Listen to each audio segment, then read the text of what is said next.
لله نحمده تعالى ونشكره ونستعينه ونستغفره ونعوذ بالله من شرور أنفسنا ومن سيئات أعمالنا. من يهده الله فلا مضل له ومن يضلل فلا هادي له، وأشهد أن لا إله إلا الله ولي الصالحين، وأشهد أن سيدنا ونبينا وعظيمنا وقدوتنا محمدا عليه أفضل الصلاة وأزكى التسليم. يا أيها الذين آمنوا اتقوا الله حق تقاته ولا تموتن إلا وأنتم مسلمون. ثم أما بعد أيها الإخوة المؤمنون، إذا أخبرتكم وقلت لكم أن امرأة ما عملها هو أنها تخيط، هذوك اللي كانوا ذوك النساء اللي كيسديو الحصاير أو الجلالب أو سمي ماشي، المهم كيسديو، فكتخيط داك الشيء كتصاوبو حتى إذا استوى حلت داك الشيء كامل. ما كنتم ستقولون على هذه المرأة؟ أكيد أن حكمكم سيكون أن هذه المرأة على الأقل هي ليست في قدراتها العقلية السليمة، ما عندهاش ما راهاش في عقلها. هذه المرأة كيفاش هي اللي تخدم نهار كامل وهي كتسدي وكتصاوب داك الشيء حتى إذا استوى أعادته كما كان في الأول. هذه القصة يحكيها لنا القرآن. هذه القصة جبتهاش من الخيال ديالي. القرآن يحكي لنا قصة امرأة في قريشية في زمن رسول الله صلى الله عليه وسلم. كان عملها هو هذا، كانت هي والجواري ديالها كيخدموا هذا الشيء حتى إذا استوى كتقول لهم في العشية، كتقول لهم حلوا داك الشيء هذاك.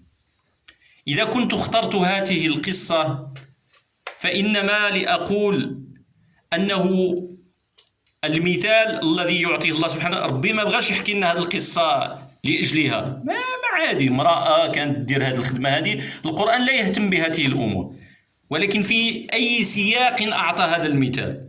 أعطى في سياق الذين ينقضون عهودهم، ليقول أنه في كثير من الأحيان نعاهد الله على أشياء ولكن ننقضها كما تنقض هذه المرأة غزلها.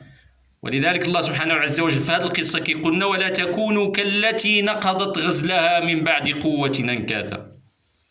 ولا تكونوا كالتي نقضت غزلها. لماذا اختيار هذه القصة وبالضبط بعد رمضان؟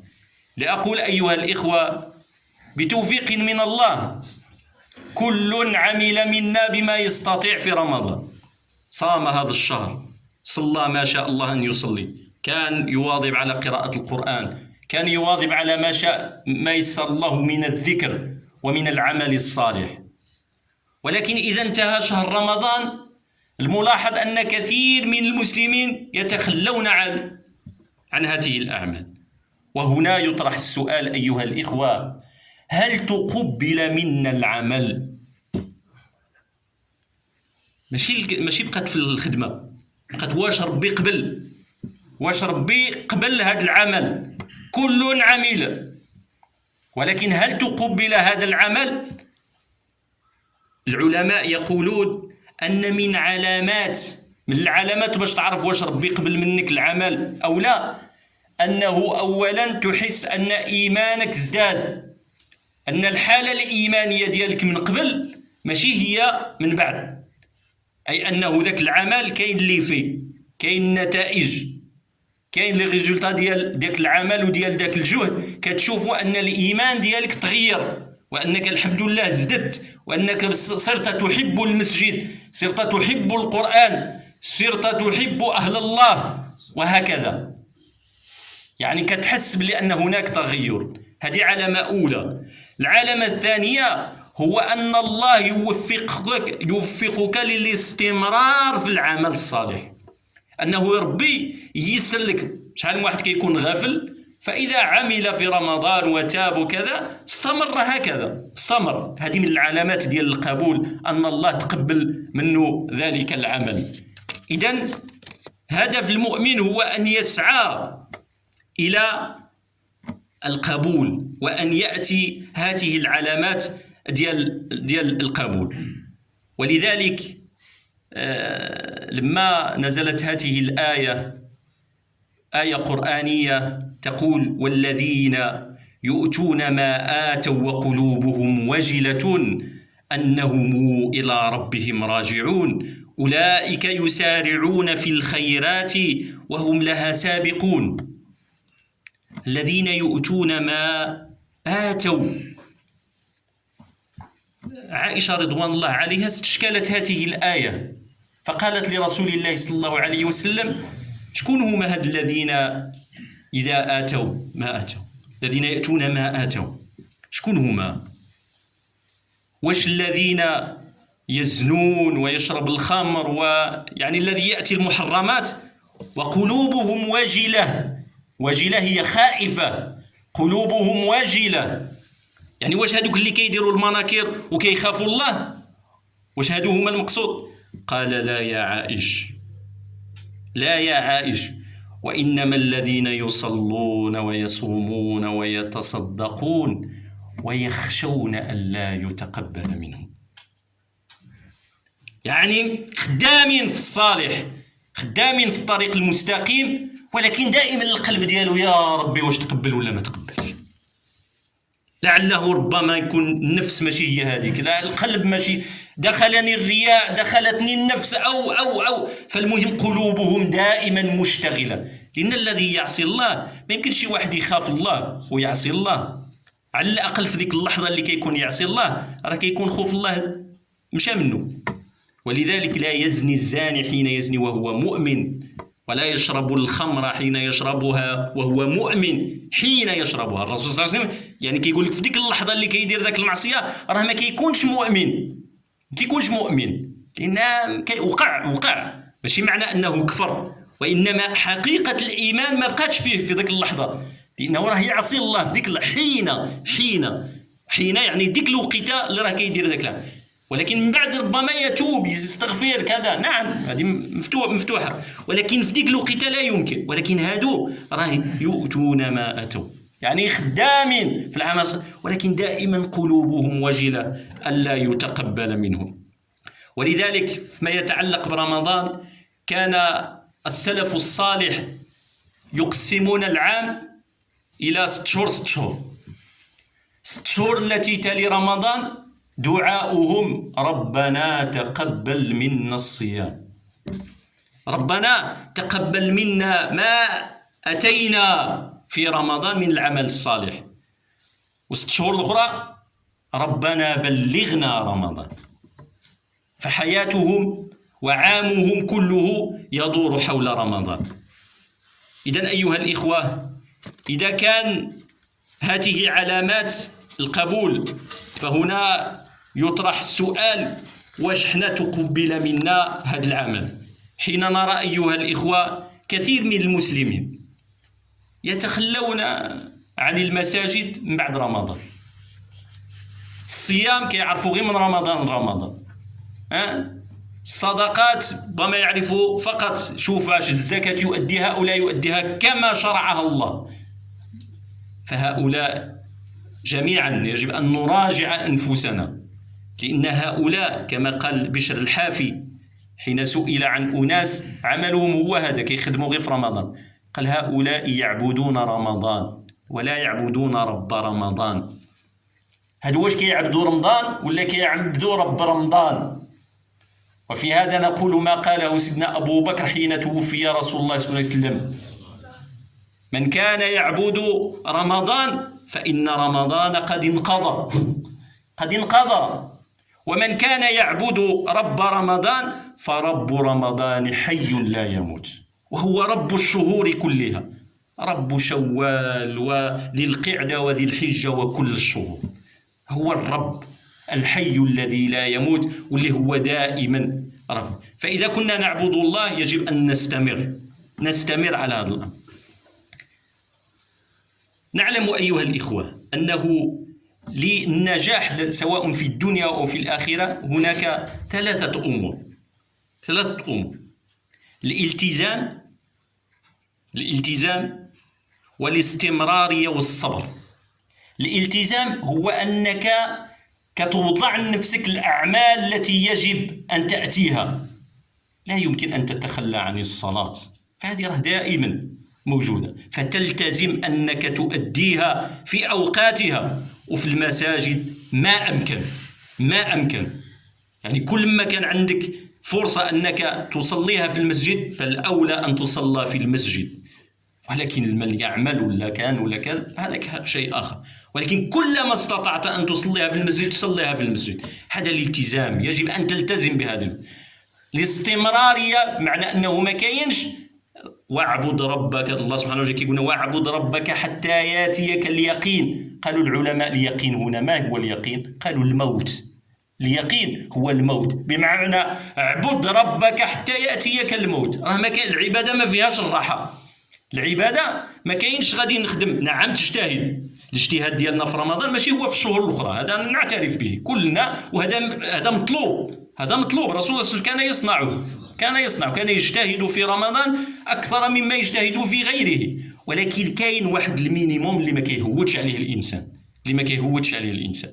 إذن الاستمرارية في الأمر، ثم الصبر على الطاعة والصبر على المعصية. الصبر على الطاعة أنك تأتيها رغم المشقة، والصبر على المعصية أنك تبعد عن المعاصي رغم أنه النفس تدفع نحوها، ولكن تحاول دائما أن تمنعها من الوقوع في هذا الأمر. إذا صنعنا هذا أيها الإخوة نكون حققنا النتائج المطلوبة من رمضان. إذا أتينا هذا الأمر واستمرنا في هذه المسألة نعرفوا بلي أن ليفي ديال رمضان كاين، وإلا فنكونوا كالطاحونة أو نكون كتلك المرأة التي تغزل وتنقض غزلها. نسأل الله الثبات، نسأل الله أن يوفقنا للعمل الصالح. قولوا قولي هذا وأستغفر الله لي ولكم ولسائر المسلمين.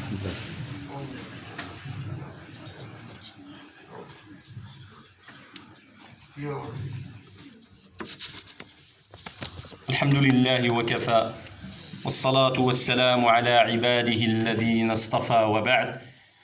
Mes chers frères,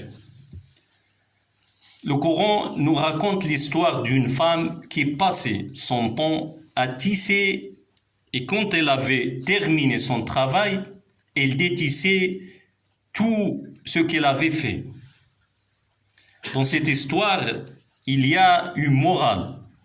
C'est que parfois, l'homme fait beaucoup d'efforts pour construire des choses, mais en vain. C'est-à-dire qu'il aura fait tout cela pour rien. C'est un travail sans résultat.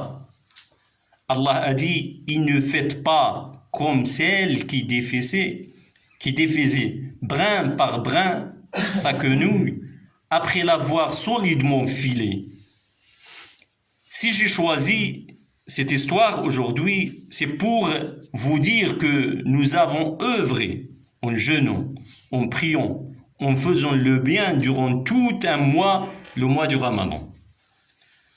Aujourd'hui que le Ramadan est terminé, nous nous posons la question de savoir est-ce que nos œuvres ont été acceptées par Allah?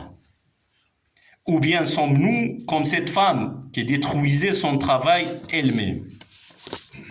Les savants disent que parmi les signes d'acceptation des œuvres par Allah, il y a d'abord une amélioration dans sa foi.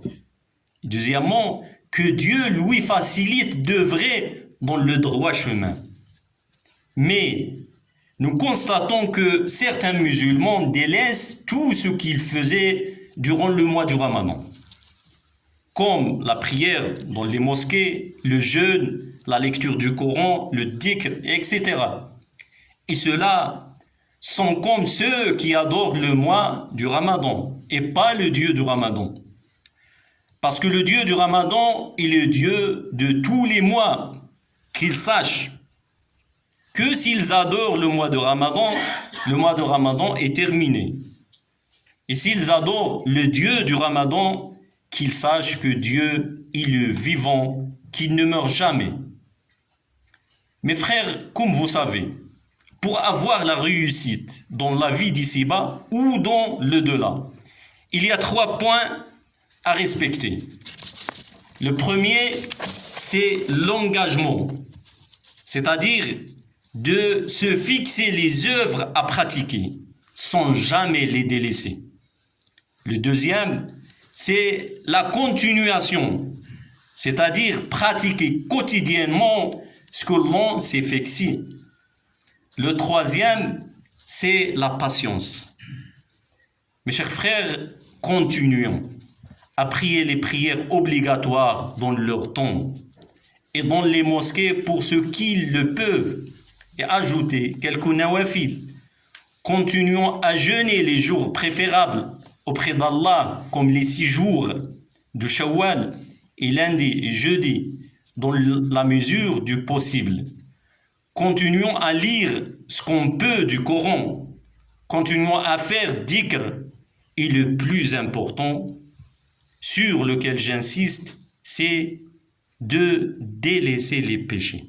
C'est l'essentiel. نسأل الله أن يوفقنا. اللهم اغفر ذنوبنا واستر عيوبنا وتولى أمرنا واجعل في الصالحات أعمالنا. اللهم أعنا على ذكرك وشكرك وحسن عبادتك. ربنا تقبل منا صلاتنا وصيامنا وقيامنا وصالح أعمالنا واجعلها خالصة لوجهك الكريم. رب اجعل أعمالنا خالصة لوجهك الكريم. رب طهر قلوبنا من النفاق ومن الشقاق ومن سوء الأخلاق. اللهم يا رب حسن أخلاقنا ووسع أرزاقنا واجعل في الصالحات أعمالنا. اللهم حبب إلينا الإيمان وزينه في قلوبنا وكره إلينا الكفر والفسوق والعصيان. ربنا نسألك العفو والعافية والمعافاة الدائمة في الدين والدنيا والآخرة. رب إنك عفو تحب العفو فاعف عنا. رب إنك عفو تحب العفو فاعف عنا. ربنا نسألك الجنة وما قرب إليها من قول وعمل ونعوذ بك من النار وما قرب إليها من قول وعمل. يا رب إنا نستغيثك لعباد لك أنت أعلم بحالهم. يا رب كن لهم وليا ونصيرا ومعينا وظهيرا. يا رب كن لإخواننا في فلسطين. يا رب كن لهم وليا ونصيرا. يا رب كن لهم وليا ونصيرا. يا رب كن لهم وليا ونصيرا. يا رب إليك نشكو ضعف قوتنا وقلة حيلتنا وهواننا على الناس. اللهم يا ربنا يا رحيم يا رحمن برحمتك نستغيث. رب ارحمنا وارحم والدينا وارحم والدي والدينا وارحم من علمنا وارحم موتانا وارحم من سبقنا بالإيمان وارحم كل من له الحق علينا.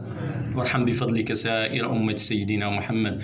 وصل اللهم وسلم وزد وأنعم على حبيبك محمد. سبحان ربك رب العزة عما يصفون وسلام على المرسلين والحمد لله رب العالمين.